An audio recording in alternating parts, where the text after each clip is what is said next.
Charles is texting me immediately going, "Yo, mystery gift stuff is happening on Pokemon, like, immediately." And I'm just like, okay, that's cool, but, like, am podcasting now.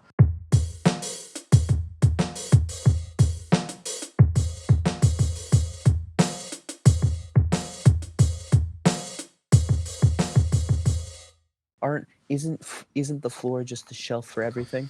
Uh,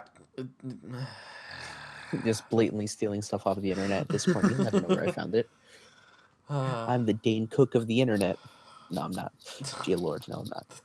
I don't steal that much stuff from the internet. Please, you're much more of, like, a decent human being than Dan Cook has ever been. Who's a decent human being? He sounds like a great comedian. That's right, folks. I make terrible jokes. Get ready. Prepare yourselves. Oh, man. But yeah. Okay. So, welcome to the, like, fourth attempt at the first episode of whatever the heck this podcast is. And Thoughts from the Empty Minds. I'm going to keep bringing it up every time. I think that is going to be the title, Thoughts from Empty Minds. We'll see. It's a work in progress. It's a work in progress, but that's it's probably going to be something like that. Introductions, right? That was the first thing that we were supposed to do, that we attempted to do. Yeah. I mean, we can't really we can wing it and have the audience not know who's who. You'll never find out. All you'll know is our voices. All right, long story short, I'm Liam. I'm the guy that knows all the audio tech stuff. I'm also a wannabe writer and kind of sort of amateur graphic designer, maybe. And I make a bunch of crafts nonsense.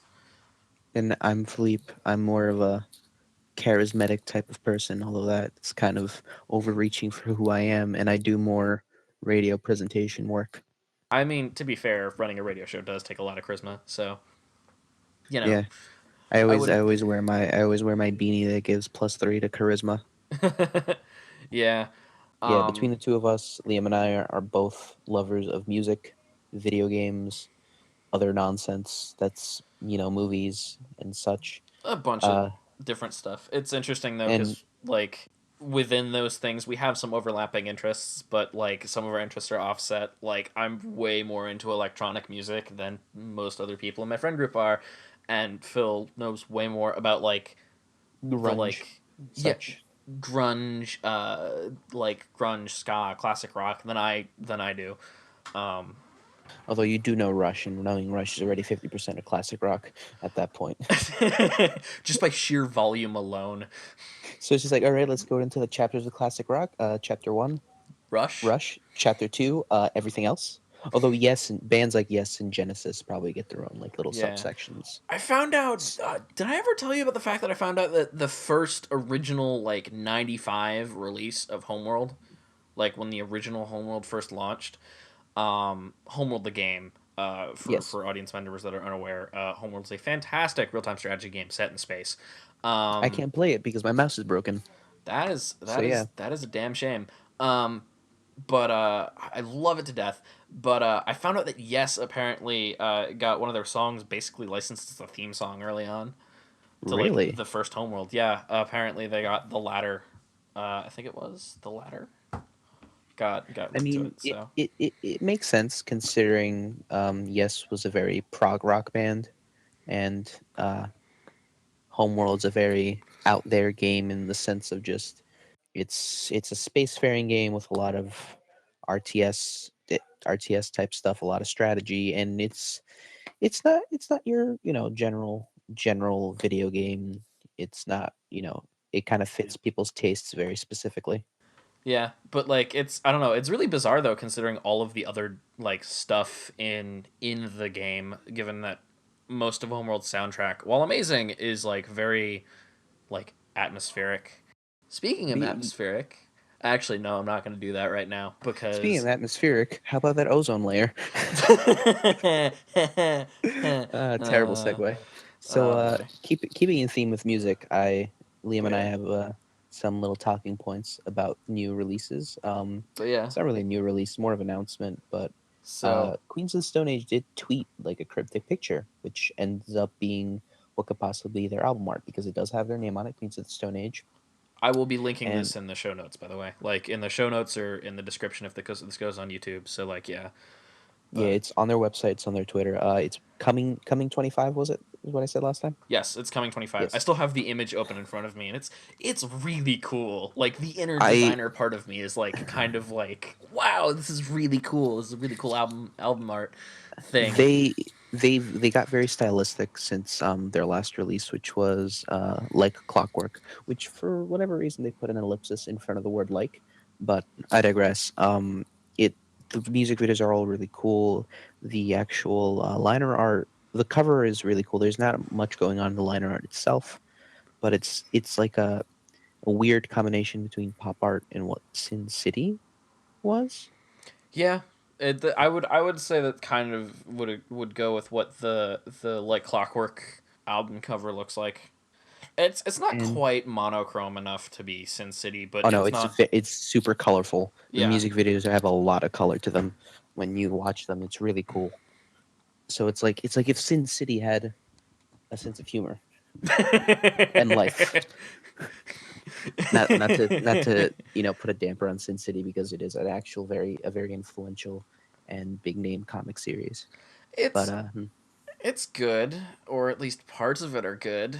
I mean, if you're into that sort of thing, it's definitely not for everyone. It's a Frank Miller book. You either love it or you hate it.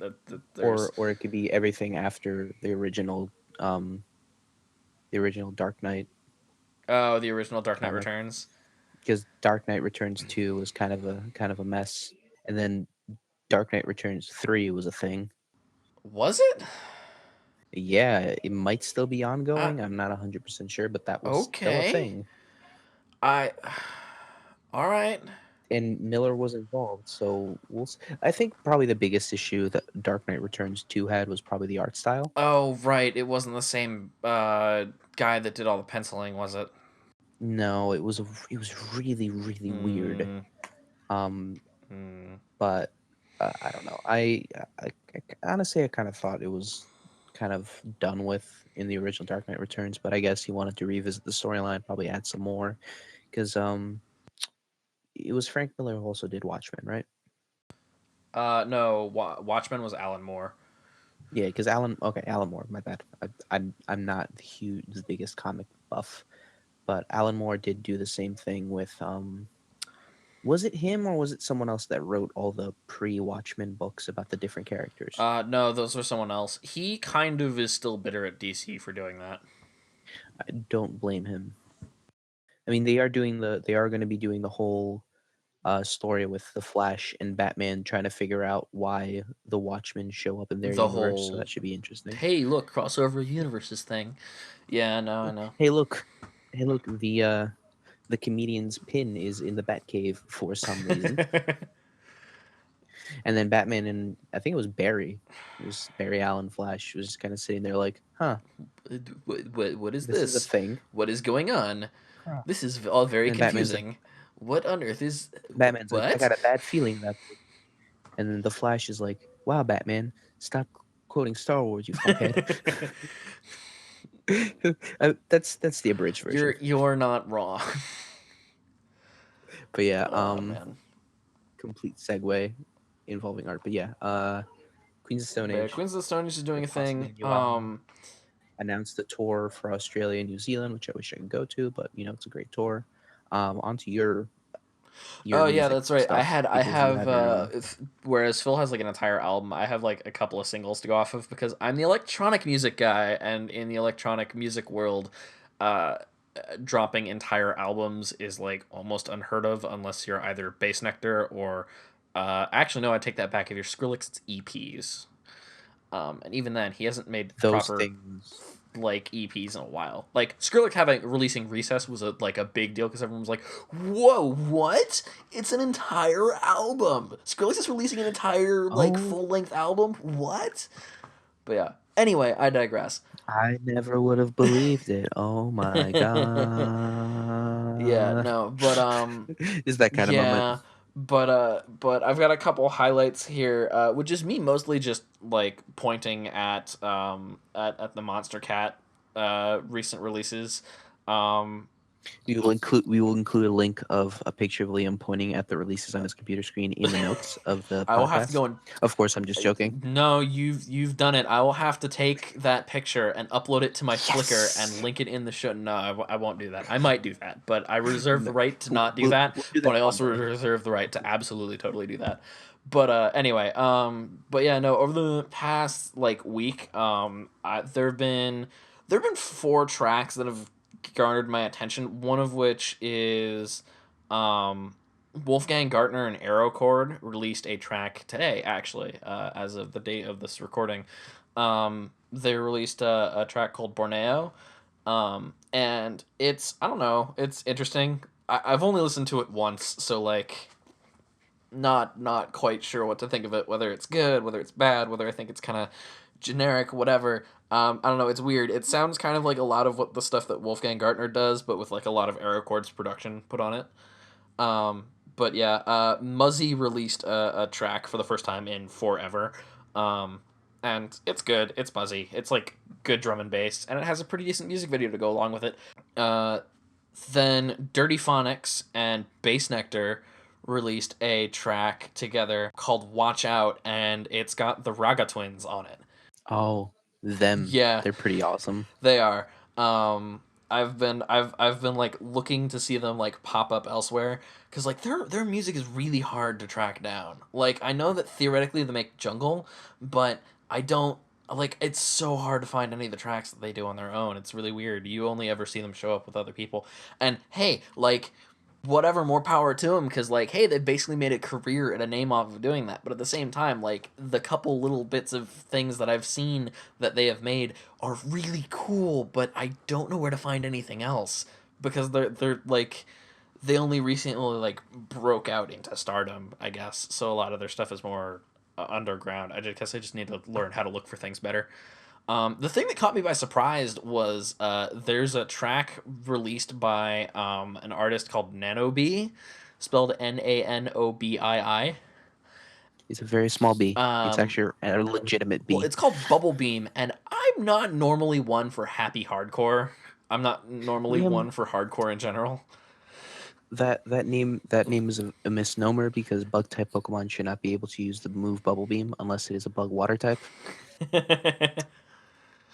uh, Sorry, I had to interject. but yeah, no, I'm not normally one for happy hardcore, but man, I don't know. Something about this track, like I went and I bought it off of Bandcamp almost immediately because I was just like, this song is really happy and really kind of just like, I don't know, lots of good vibes in it.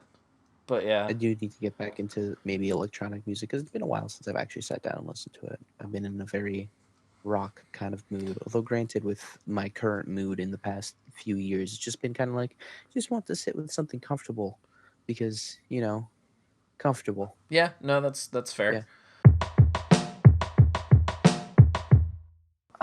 Bastion is on the App Store now.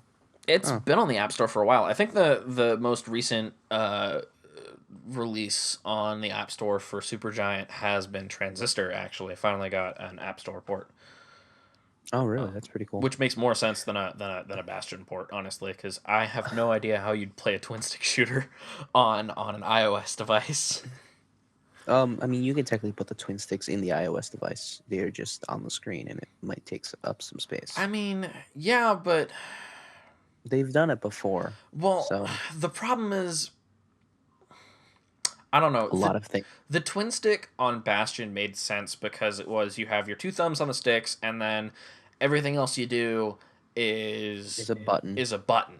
And on an iOS device, you don't have those buttons because you don't have like triggers or bumpers to like move and shoot and roll and all that thing. You've got your thumbs and that's it. And such. So I mean, you could always make it more difficult for yourself and just put the phone down and kind of put your greasy little fingers all over the screen. I don't know, but like Transistor makes more sense because Transistor's not a twin stick shooter. I really hope Transistor inspires a new genre of strategy games. It was, I keep it hoping it was really happens. weird, and it was very difficult for me to hit the learning curve with that. I need to actually sit down and play it again. Yeah, Yeah. like it was a really fun game and it was a really interesting take on like how It was a really interesting take on the whole idea of like blending real time and turn based strategy games, and I kind of hope it like that sort of thing shows up later on because I love strategy games. You know me, I'm a masochist like that. I play Fire Emblem, I play XCOM, like I love strategy games. Yeah. So speaking of strategy in games, they did announce the new legendary Pokemon for Sun and Moon. I think it's like a fighting ghost type. It's Marsh Oh, something. that guy, yeah. It's a little ghost marshmallow. He's really cute. Isn't that the one that also It's has like Marsh Shadow. yeah, isn't that the one that also has like the crazy extra Z move? The Z move that is extra as all hell. I believe so. Yes. But yeah, they're gonna release new information soon about him or it. I Oh, I assume it's a cannot genderless wait. Pokemon, considering most legendaries don't have gender. Yeah. Um, I mean, I think the exceptions so far have been Latias and Latios, and that's mainly because they're siblings. yeah, and on the heels of interesting named things, Bodie McBoatface is official. Are you serious? They went through with They it? did so the mothership is called the um, RRS Sir David Attenborough. Um, and they decided to keep the because it was a name our ship contest from the National Environmental Research Council back in 2016, and Bodie McBoatface won. But they ended up saying, "Hey, let's give it a real name, but we'll name the autonomous underwater the auto sub long range. It's just an automatic sub. It's a drone sub.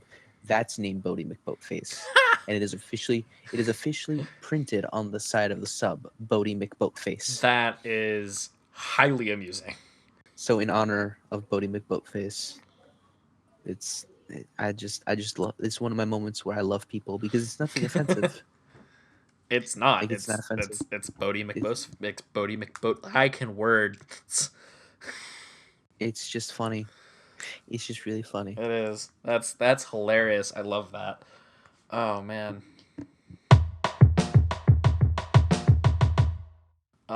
If we want to stay on the topic of music, I would love to point out that um, I know you've heard me gushing about this pretty much like all week. Ever pretty much ever since I bought the game. But Hyper Light Drifter, like What, that game? I haven't heard you gush about that game. No. is that sarcasm I hear? I'm kidding.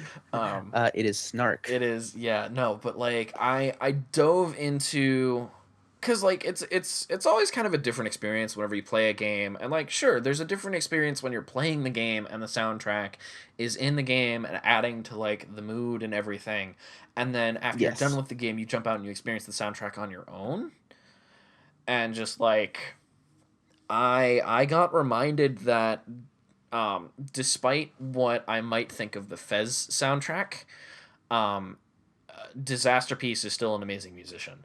Special mentions go to the tracks "The Sentience," "The Hermit," and "The Abyss."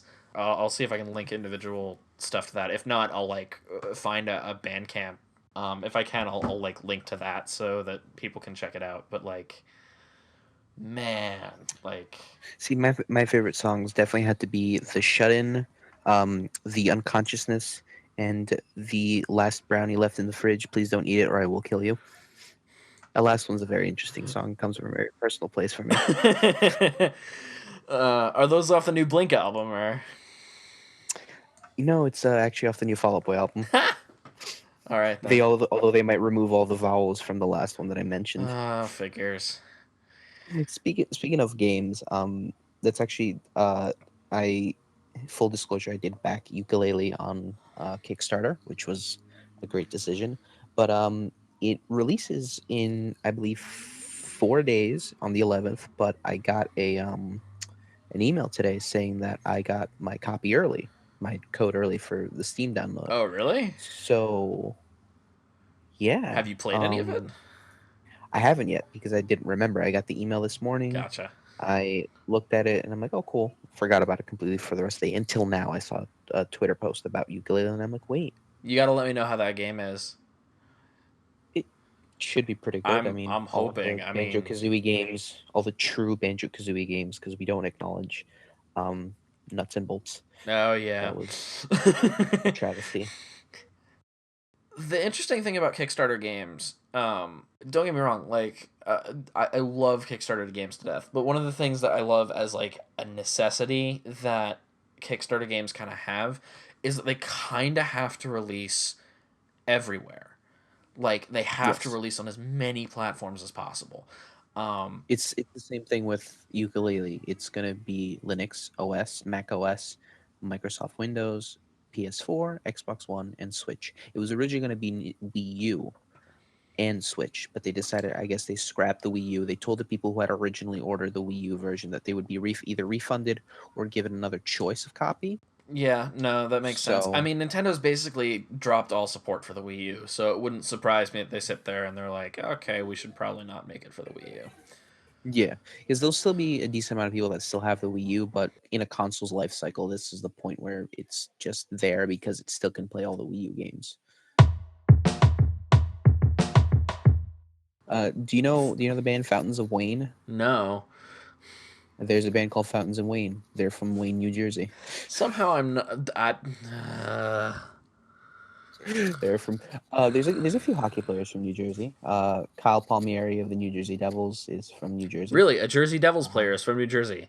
Shocker. yeah, I yeah. had absolutely no idea that people that played on the New Jersey Devils would be from New Jersey themselves. That's He's the only insane. one. I wait, seriously? Yeah, I he's the only New Jersey Devil that's from New Jersey. whoa. Because we have people like Adam Henrique, Taylor Hall, and Damon Severson that are from Canada. Andy Green, the captain, is from Minnesota. There's only one actual New Jersey on the New Jersey Devils. Yep. Corey Schneider is from Boston. There's players like Pavel Zaka, who's from Czech Republic, and Jacob Josephson, who's from Sweden. Let's see, Bobby Ryan of the Ottawa Senators is from New Jersey. James Van Riemsdyk from the Toronto Maple Leafs from Jersey. Johnny Gaudreau from the Calgary Flames is from Jersey. Everyone calls him Johnny Hockey because he's just that good.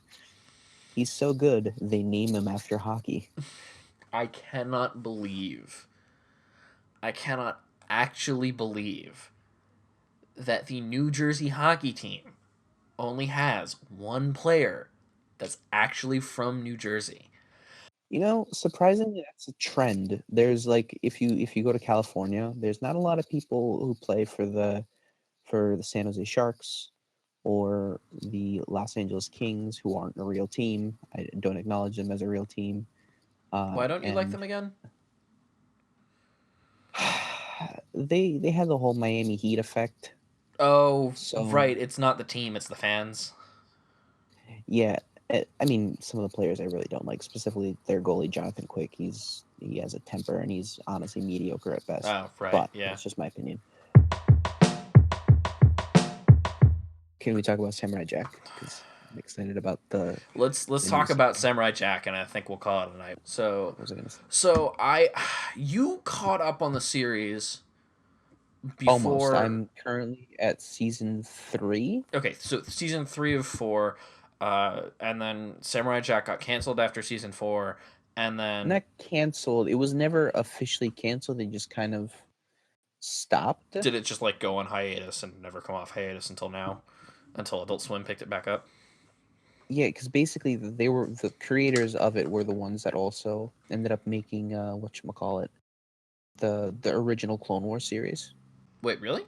Yes, I mean they have just about the Like same art style. the 2 minute cartoon played right before Transformers Armada ones? Yes, Huh. those. So they were asked to do that, and basically in an interview, the interview, the creator said we were asked to do that. We had other projects on the table, and we were either given a choice. We were basically put in a situation where we either could rush the ending of the series, make a movie to end the series, or just not continue for now and then find an actual an actual way to End it go later on. forward and finish it, which is what they're doing now with season 5. Yeah, season 5 is They, supposed to be the end of Samurai Jack. and So and the fact that they're with Adult Swim actually gave them a lot of creative freedom and was able to bring an interesting theme to the new one because it was just on regular Cartoon Network beforehand. So you can have the violence, you can have the violence trademarked. you can have cartoon violence, but you can't have violence.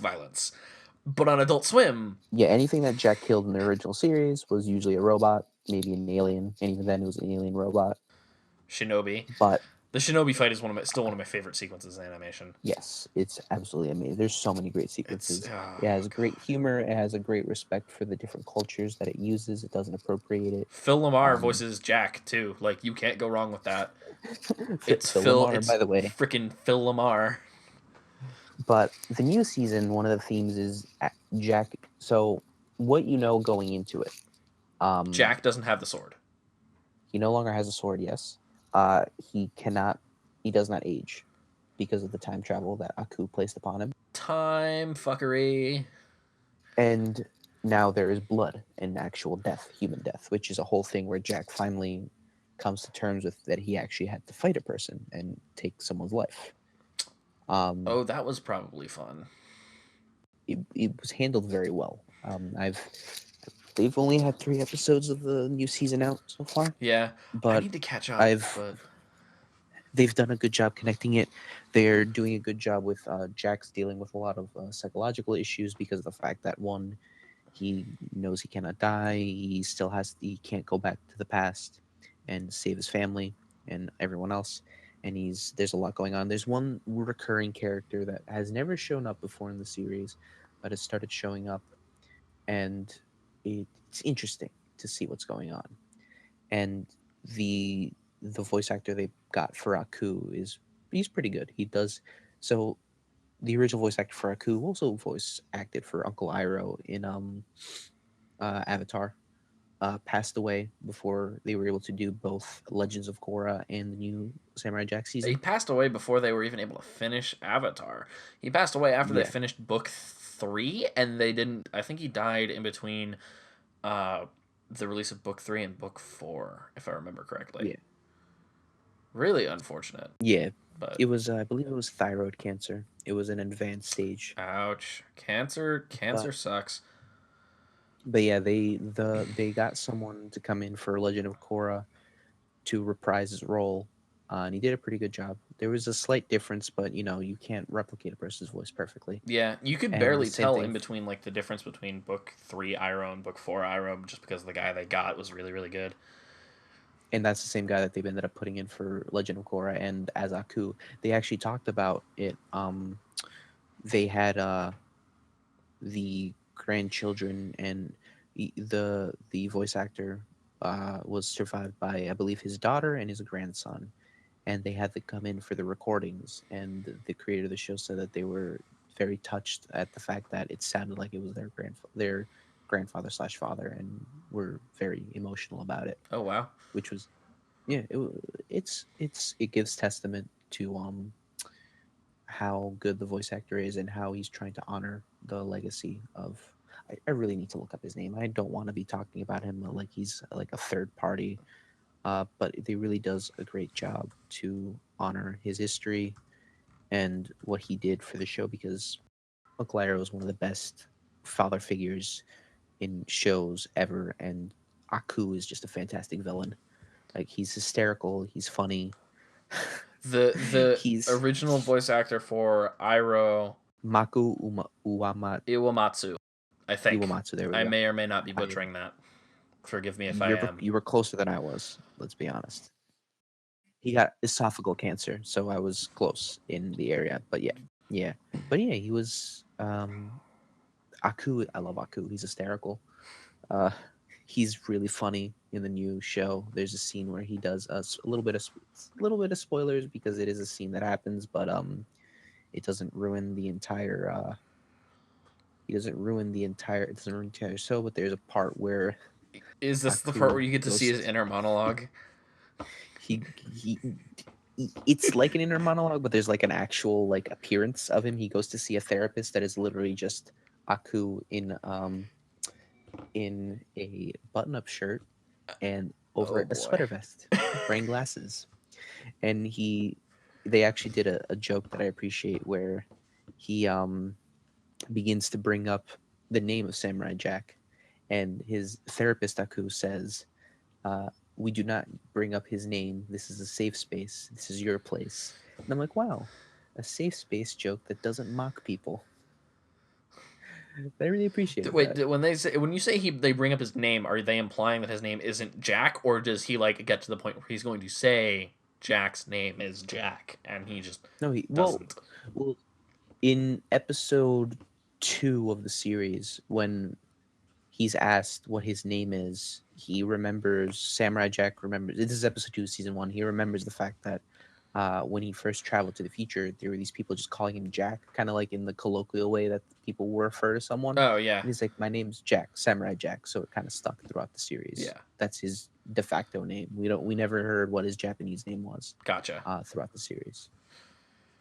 So yeah, but that was it's just funny because like every time you hear any mention of safe spaces, usually it's a serious discussion about what they are, why they're important, or people just outright mocking them. When you can make a joke about it that actually is tasteful, funny, and doesn't disrespect people. Hey, let's Also, not just immediately, crap on people. Maybe. also it was right after the scene where Aku wakes up and puts on his eyebrows. Yes, Aku's flaming eyebrows are not attached. Wait, you're telling me those things are attachments? Yes. Aku's like everyone else, Oh, puts on his eyebrows in the morning, one eye at a time. okay, okay. I He think opens up the drawer and they're there, but they're moving. Like the flames are still moving while they're in there. He takes them out and like plops them on his eyes and he's ready to go. I need time to process this. I need time to process this. So yeah, but we should probably call it there, just because like I still need process time to process the fact that Aku's like flaming eyebrows are like eyebrow extensions essentially. Yeah, Like basically. what on earth? He's I wonder who his stylist is. All right. I'm now imagining like a stylist Aku. Oh On god. that note, All right. On that note, I think we're gonna call it quits. And I don't know. We'll record another episode of this at some point. we'll see you next time on Thoughts from the Empty Heads. That's not what you said at the beginning of this podcast. Shh, they don't know that. They won't remember. Empty thoughts from strange minds. Mind thoughts of empty things. We'll come up with some name for this eventually. We'll probably come up with a completely different name by the time, or we could just change the name all the time. It says it varies. We could. Oh, It wait, varies. that could be the name. It varies. It could be the equivalent, the podcasting equivalent to Adam Savage's Still Untitled. There we go. Yeah, perfect. All right, everybody. Goodbye. Goodbye.